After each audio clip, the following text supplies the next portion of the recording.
As Kentucky moves forward with the coronavirus still around, one thing is clear. Businesses and families are hurting and people need help. So for weeks now, the talk in Washington has been about passing another coronavirus relief bill. And the hope is they can get it done by the end of this week. So the big question is, can Kentuckians expect help to be on the way? LEX 18's political reporter Carolina Buchek has some answers. As coronavirus cases surge, both in Kentucky and across the country, Senate Majority Leader Mitch McConnell made it clear another aid bill is needed. We are nowhere near out of the woods. The goal is to help America's struggling economy, education, and healthcare systems.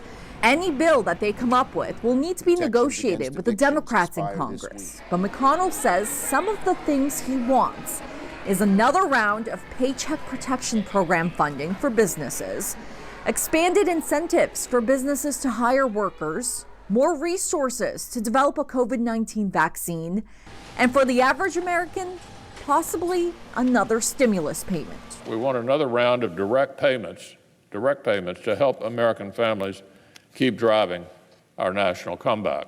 And for schools, $105 billion to make sure that they have the resources they need to reopen during the pandemic. That is more money than the House Democrats set aside for a similar fund, by the way. And that's in addition to support for child care needs. And then there's unemployment. At the end of the month, the extra $600 in unemployment insurance funding runs out for millions of Americans. But the need for it hasn't. Just last week, more than 1.4 million Americans filed a new unemployment claim. That's about 100,000 more people than the previous week. And it's the first time the unemployment number has gone up in several weeks.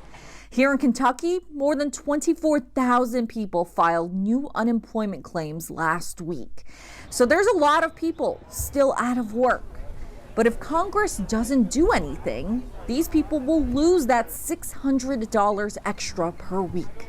However, some GOP lawmakers think that specific amount is too high and is keeping people at home. If government pays people more not to work than they get for working, guess what? You'll get institutional unemployment, and that's what we have right now.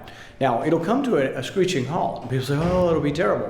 What will happen at the end of July, if this is allowed to expire, people will go back to work. But some Democrats say it's cruel to cut off that federal unemployment funding. It seems to me that it would be cruel-hearted and callous to cut off the extended and expanded unemployment benefits that are scheduled to expire right now on July 31st. The HEROES Act extends those expanded unemployment benefits into next year. That is appropriate because the pandemic is not over. So there's a lot of fighting that still needs to be resolved, but time is running out. In Lexington, Carolina Buchek, LEX 18 News.